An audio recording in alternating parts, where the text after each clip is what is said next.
We have never seen the level of raccooning that we're now witnessing with Officer Tatum. And this person told me that it's over 100% chance that Nolan was using cocaine during this period of time. This person said it was 150%. Officer Tatum has done everything in his power to demonize Nolan Wells and blame him for his own death while defending the white teen's family members and authorities who appear to be trying to cover it up. According to what they told me, they all took a lie detector test and passed. And it's an equivalent of a lie detector test. And you know something is wrong when people like Nancy Grace are calling him out for his lies, misdirections, and misinformation. But you're telling me the other boys did have snaps, photos, videos? It wasn't that they uploaded this online. They showed me videos and things that they took from the boat. I rode out there on a boat, and I didn't have great reception there. You said you didn't have great reception, but you did have reception, did you not?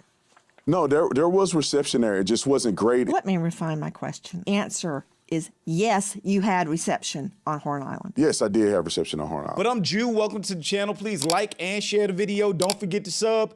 Now, let's get into it. Have the friends taken polygraphs? Well, from my understanding, all but I believe one took a polygraph, and from what was told to me that they all passed. And all of the ones that took a polygraph took one without a lawyer. It is super duper weird that Tatum has become the default spokesperson for the white teens who more than likely has something to do with Nolan Wells' death. At no point has he said anything good about Nolan Wells. Has he tried to look at this situation objectively? He just defaulted to the side of the white people who have been trying to cover up this death since day one. It lets you know a lot about how this man sees himself. And they cooperated with law enforcement. So from my understanding, everybody took a polygraph You say that's test from but what one. you understand. Did they tell you they took a poly and passed? Yes, ma'am. They told me that they did it. I wasn't there. So that's what I'm saying from my understanding. They told me that all the boys except one, which is Warren, I believe, took a polygraph test. All of them did not have lawyers and did it and cooperated with police. Warren also cooperated with police. I just believe he didn't take a lie detector test, but Warren is the young man that I interviewed. So at no point when he's talking and making statements online, making tweets, is he saying, yeah, I heard through the grapevine, which is basically what's happening. He's just hearing stuff and then reporting it out as facts to everybody else. So of course his racist right-wing audience that doesn't like black people anyway and want to demonize Nolan Wells for his own death are going to take everything he's saying and run with it like it's facts, but it's not. It's hearsay. According to what they told me, they all took a lie detector test and passed. And it's an equivalent of a lie detector test. It's not a traditional lie detector test, but it's the same theology of trying to get to if a person is lying. I don't know the name of it. It's an equivalent of a lie detector test. It's a different methodology. Yeah, what is the equivalent of a lie detector test? And on top of that, we know that polygraphs can't be used in court because they're not 100% accurate, but they didn't even take a polygraph. Yeah, I don't believe it was a polygraph test. I believe they took other stressors in order to analyze if so the people were telling the truth or not. So then the answer to did they take a polygraph would be no. Well, yeah, I think it could be semantics because they took a test to analyze whether or not they were being truthful in their statements. Either they took a polygraph test or they didn't, which they didn't. And that certified test, they passed it. It just wasn't considered a traditional polygraph. I think it's a more advanced way of doing it. Brandon Tatum, hold on. In a nutshell, Joe Scott, there is a difference between a polygraph, which measures all sorts of body signals, your sweat, your breathing, your heart, your blood pressure, all sorts of things, and an audio verification test. Nancy Grace exposes Officer Tatum for what he is, a liar and a grifter. And this is really a fair point. The script just gets more hilarious. Tatum literally is trying to attack the black community through the Nolan Wells case. He's married to a white woman, yet is getting cross-examined and exposed by a white woman who is a former prosecutor. It's literally poetic justice. It is. All Officer Tatum said was, trust me, bro. However, Nancy Grace exposed him for the liar he is. I understand that this is personal to Nancy because she has been through a similar situation. I hope that when all this is said and done, Nolan Wells' family will also sue Tatum. I hope so. The mom asked for Nolan's phone. Right. Was there a struggle over it, or did you guys hand it over? Just handed it over. I mean, we didn't think anything of it. Like, she asked for Nolan's phone. We knew they were close friends with, the Wells family, and my buddy went out to his truck and handed the phone over. No complications, no issue, nothing. But I mean, I told Miss Christine that we had his phone and he had left it in our possession on the boat. When did you talk to her about that? When I was on, no, I didn't talk to her once, like, it was like 12:30. I mean, I might have texted her a couple times and, like, you know, talked briefly about a couple things, but I told her on the phone before I called the Coast Guard that we had Nolan's phone. Before I called Miss Christine, well, none of us had a reason to go through Nolan's phone. I mean, there's multiple phones on the boat. Why would it be, and the boat was having issues. Why would our concern be getting on Nolan's phone or something? I mean, I don't even know Nolan's password. None of my friends do. We had no reason ever to get on Nolan's phone and look at anything. I didn't even touch Nolan's phone. None of us touched Nolan's phone until somebody took it off the boat and put it in Wyatt's truck, and then no one touched it until we handed it back, you know, to the mom that was at my buddy's house. That is from the Officer Tatum show. He has interviewed several of the young men that were on the boat when Nolan Wells was taken to Horn Island. They say he was not on the boat on the return trip, although audio seems to suggest otherwise.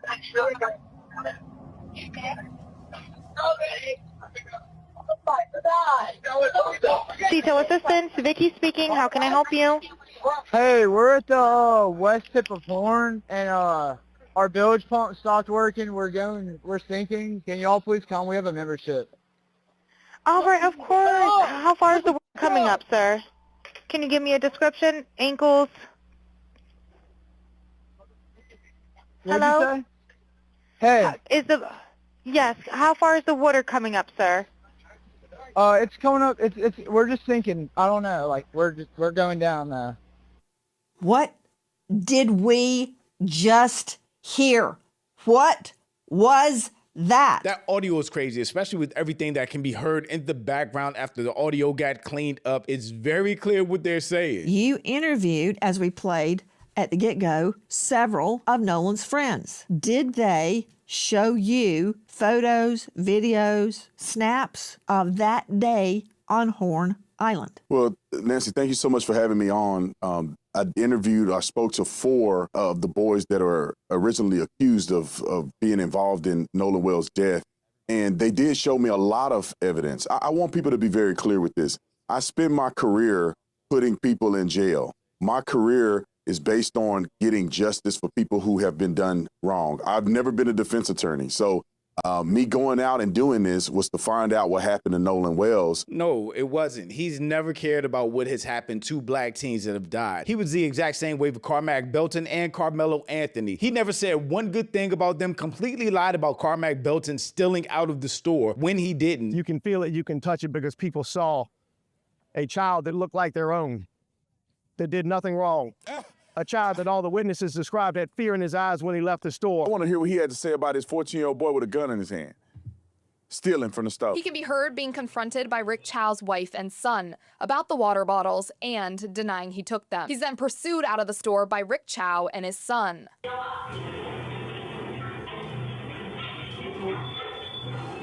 To see a black man blaming a black kid for his own death and caping so hard for the people that falsely accused him, killed him, and then lied on him, it's just disturbing. How do you get to the point as a 14-year-old boy carrying a loaded gun around with you, stealing from stores? He shouldn't have had the gun, but the gun played absolutely no part in the encounter, as was proven in court. Prosecutors asked if it would have been possible for Cyrus to have been turned around pointing a weapon.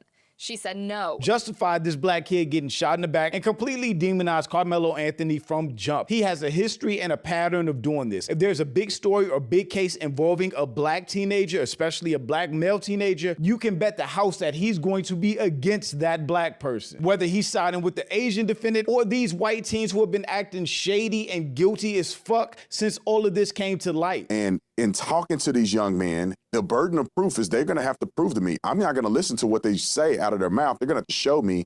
And in many cases, they showed me videos of Nolan on the island. They showed me videos of the boat when they were getting towed out, which is consistent with, you know, kind of similar to what the phone call was. I mean, they showed me pictures of them with Nolan. They showed me phone records of them calling Nolan's mom. and all of the above. None of that means anything because what happens in between those spaces of time? Many of us think an incident happened where one, two, or all of those white boys attacked Nolan. Something happened in between the time that Nolan was on the island, probably on the boat, and got thrown into the water. It's not that hard to fill in these spaces, but he's making it seem like because they showed him pictures of them together, then the boat being towed away, him not being there, that's some kind of gotcha when it's absolutely not. If anything, it validates what people think happened to Nolan Wells. This is what I can't get away from. The autopsy diagram of the victim's occipital bone. Okay, I don't care what anybody says. He has deep reddening subcutaneously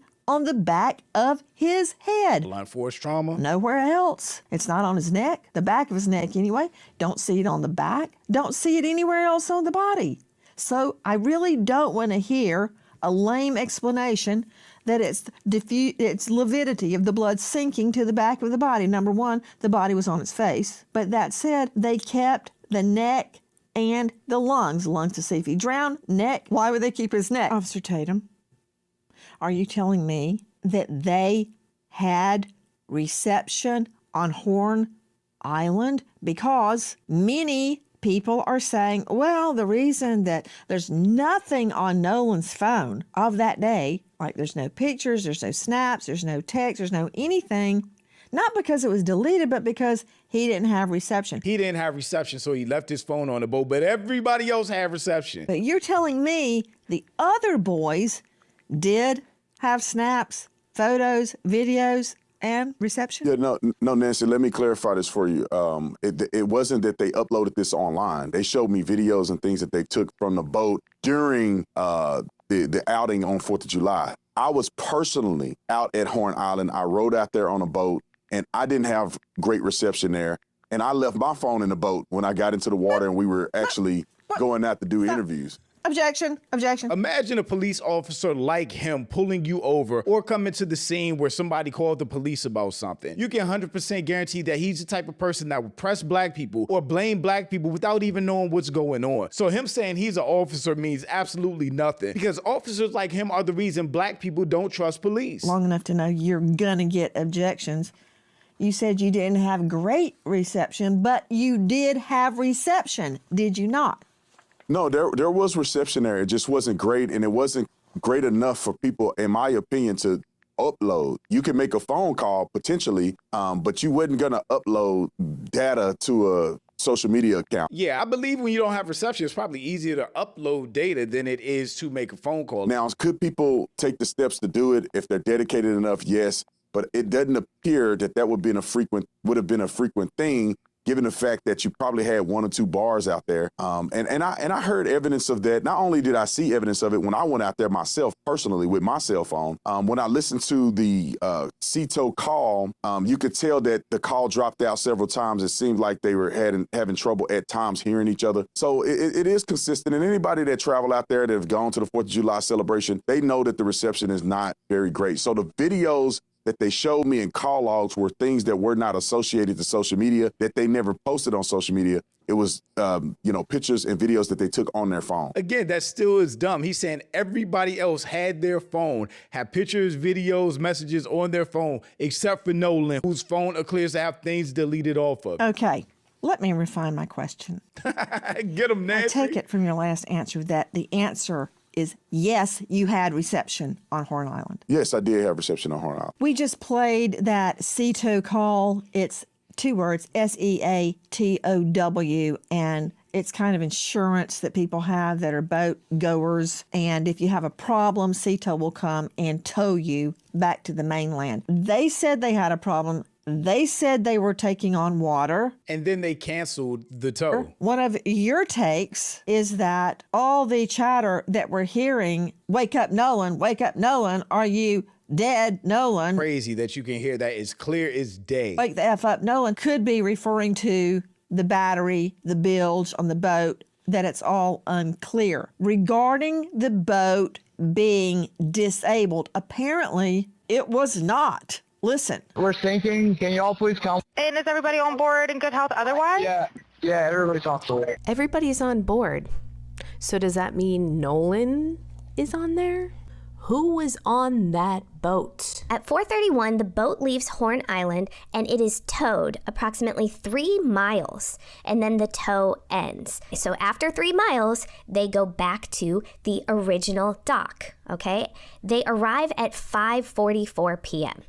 So it looks like this is where Horn Island is, and this is where the original dock is that I am referring to. So I'm wondering if this is the house where they got the phone. Now, the boat travels to Fort Bayou. At 6:06, the boat returns to the original dock. Then, from the original dock, the boat goes back to Fort Bayou, and then they go to the boat launch, and it is put onto the trailer and moved by the vehicle. Did they drop people off at the original dock, travel to Fort Bayou, pick somebody up, and go back to that original dock?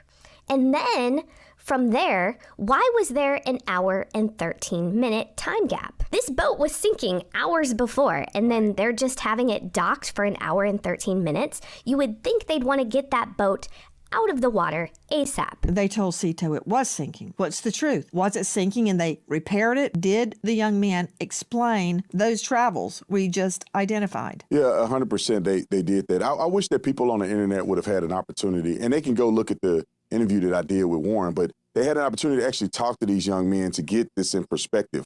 Because some people have You know who will never have an opportunity to talk or explain their perspective? Nolan Wells, who died under mysterious circumstances, who we still don't know what happened to. But he wants us to get the perspective of these white teens that have covered it up from day one, lawyered up and all of that. no idea how boats function and how they work.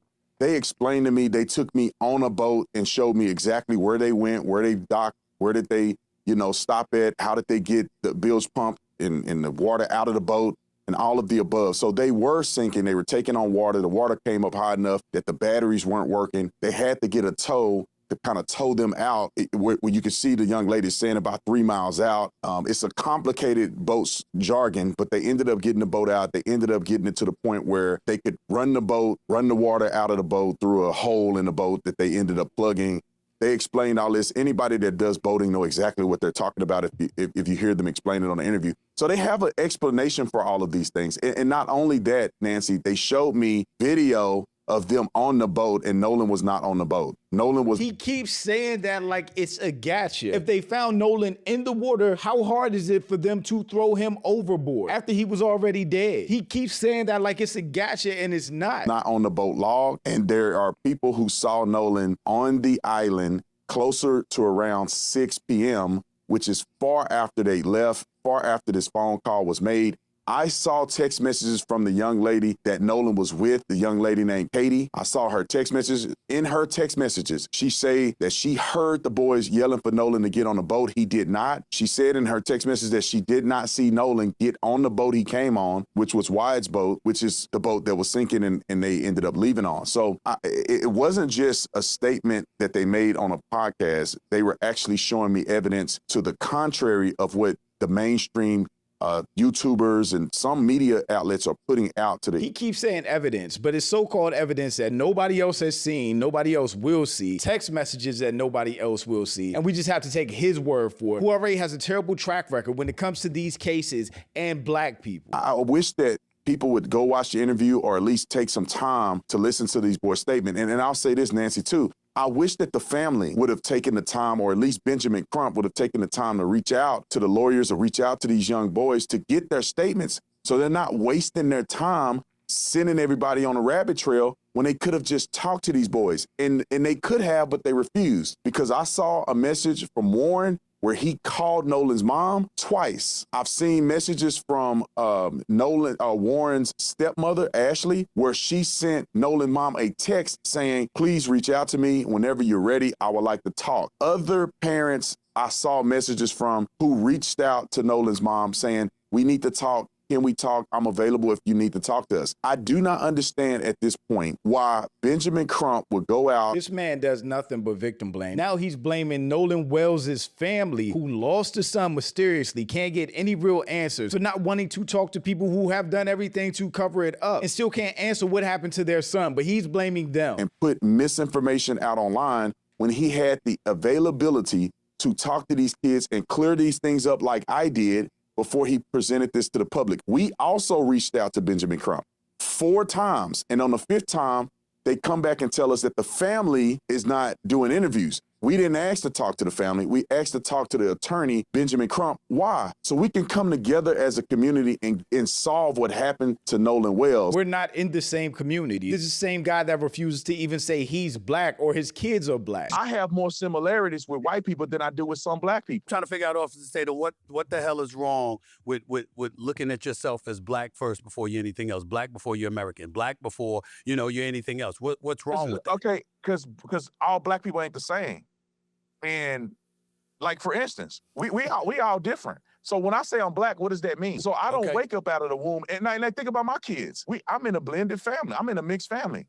Kids don't wake up every morning and be, I'm black. What are we talking about here? Not create and stoke division. My main goal is to find the truth of what happened to Nolan Wells. I've been told, but I can't verify, that the boat in question has been searched by scent dogs and cadaver dogs. Is that true? I'm not familiar with the cadaver dog searching the boat. I wasn't informed that that was the case, but I was told by the boys that they did not wash the boat off or do any of those things that they were accused of doing. If somebody committed a crime, are they going to admit to committing a crime? No, they're going to say they didn't do anything wrong. And the fact that he's just taking everything that they say at face value and reporting it as facts is crazy. After this incident. Right. And I say, based on all the things that I've heard, it appears that they're being very truthful with me. I really think Tatum's super biased coverage of this whole situation has introduced him to a lot more people, put a lot more eyes on him, and really he's exposing himself for how biased he is. Like when he discussed the toxicology report based on what he heard, that hasn't even been released yet. And of course, he does the most he can to paint Nolan Wells in a bad light. We need to get to the information that I heard. We'll get to